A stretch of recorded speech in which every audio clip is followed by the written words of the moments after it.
You think inflammation is just about what you eat. It's not. Your body, it's electrical, it's vascular, it's neural, and it's electromagnetic. But what most people fail to realize is that there are many inflammatory switches that diet alone won't touch. In fact, there are 5 that profoundly influence inflammation in the body. Real mechanisms, backed by science, zero guesswork. These switches span everything from electromagnetism to breath, as well as light, heat, and cold, to name a few. If you're simply focused on food, you're missing a trick or 10.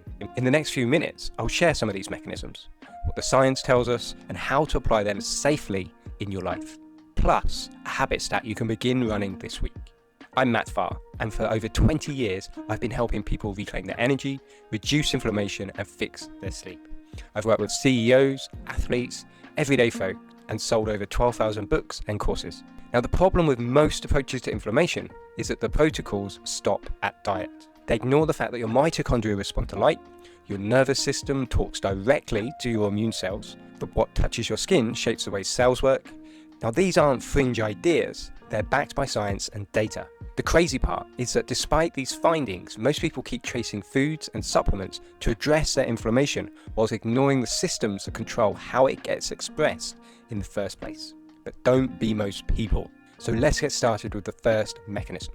Red and near-infrared light, photobiomodulation. Red and near-infrared light they've been shown to bring about a host of health benefits, including reducing inflammation. These wavelengths of light primarily work by stimulating greater energy production in your cells, specifically enzyme pathways within the mitochondria of your cells.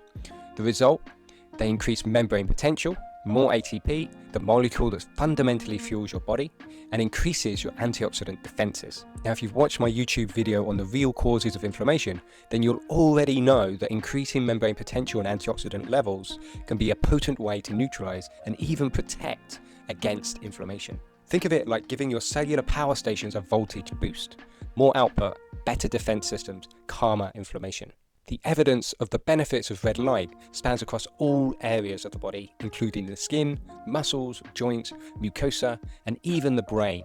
Human studies often show lower pro-inflammatory responses and symptom release. The simplest way to gain these benefits is during the early morning or late evening, just after sunrise or before sunset. But what's key to this in order to receive these benefits is that you must expose the skin to the sunlight in order to absorb those wavelengths. An alternative and more effective approach are the red and near-infrared light panels that are becoming increasingly popular. These panels release high concentrations of these beneficial red and near-infrared wavelengths. However, with these panels, the protocol matters. The specific frequency used, along with the power or intensity, distance, and duration all impact the effects they have. Get one wrong and you're wasting effort. It's a complex topic, so do your research or get expert advice on the subject. Number 2, grounding.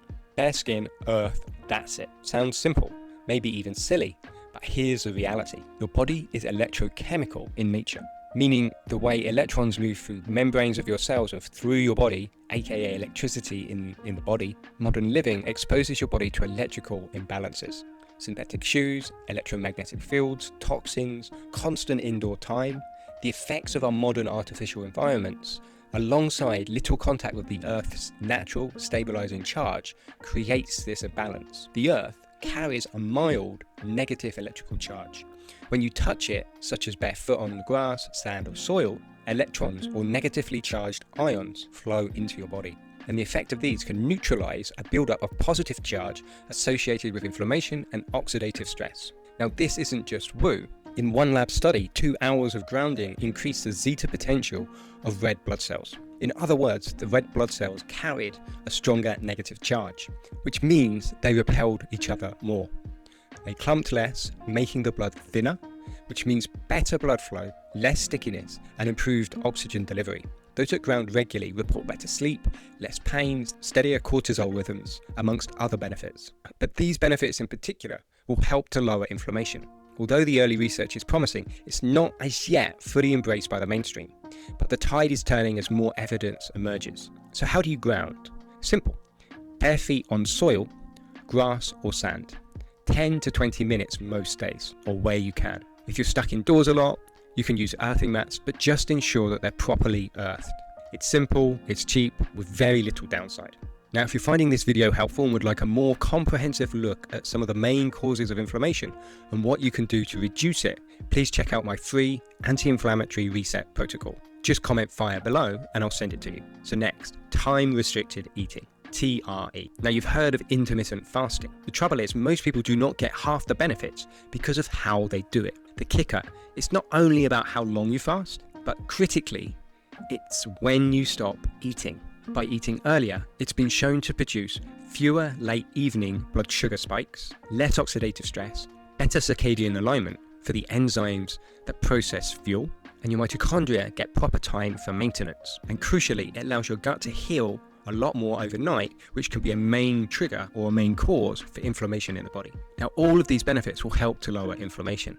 Picture your body as a factory. Late night eating keeps the night shift running.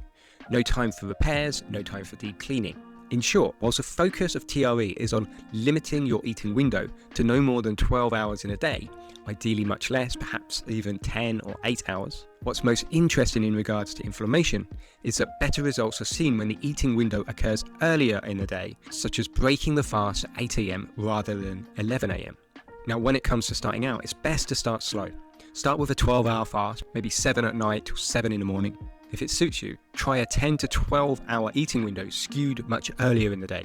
Ensure that dinner is at least 3 hours, if not more, before sleep. And if you're enjoying this video so far, hit like. It's how I know what content to keep producing more of. Number 4, vagus breathing. Sadly, the way many people breathe actually encourages inflammation. But in contrast, the breath can also be used to reduce inflammation. Poor breathing mechanics can promote inflammation, which is a topic for another day. But in this video, we will focus on techniques that can lower inflammation. This primarily happens by activating the vagus nerve, which in turn regulates the nervous system. There are 2 primary states the nervous system can be in, sympathetic and parasympathetic. Stimulation of the vagus nerve activates a parasympathetic response. In simple terms, a sympathetic state is closely related to the inflammatory response, whereas the parasympathetic response, or vagus nerve stimulation, activates anti-inflammatory pathways. One method for doing this is to slow your inner and outer breath to 5 seconds. In other words, take about 6 breaths per minute. This is one of the most studied ways for using the breath to regulate the inflammatory response. So how do you do this? Very simple. Sit upright, inhale through the nose for roughly 5 seconds. Then exhale for roughly 5 seconds. Soft and easy. Do this for 5 to 10 minutes, once or twice a day.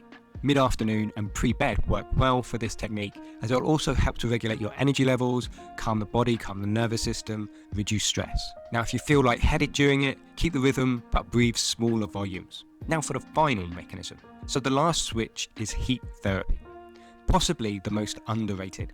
At first glance, it may appear that heat would raise the inflammatory response. However, heat therapy such as saunas or hot baths has been shown to lower it when used over a prolonged period. Heat therapy upregulates heat shock proteins, which are like molecular chaperones that protect the proteins of your body under stress. We also see changes in immune messenger cells, known as cytokines, the ones specifically that promote an anti-inflammatory environment.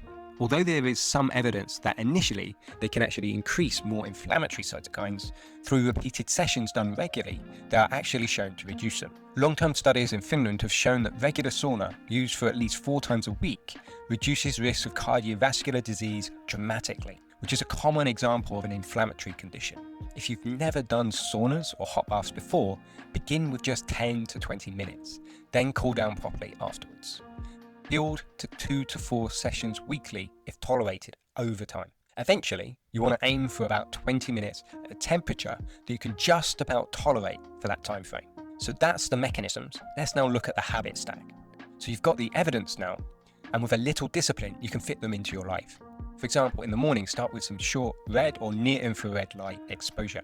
This could be natural light first thing in the morning. Obviously, if you live in an environment that allows you to have that kind of exposure to morning sunlight, or use a red near infrared light panel. And whilst you're doing that, practice 5 minutes of vagus breathing. Now, during the day, keep an earlier eating window on some days. Now, throughout the day, try and apply TRE, time-restricted eating, and practice an earlier eating window if you can. And in the evening, or maybe after post-training, if you exercise in the afternoon, take a hot sauna or hot bath. And then again, you can do another vagus breathing session again at night, It's a great way to end the day. And finally, you can bring in grounding at any time, whether that's part of your morning routine or some other point in the day that works for you. Now, it's best to start slow. Just pick one of these and introduce it into your day a few times a week, and then nail that, and then start to stack in some of the other habits afterwards.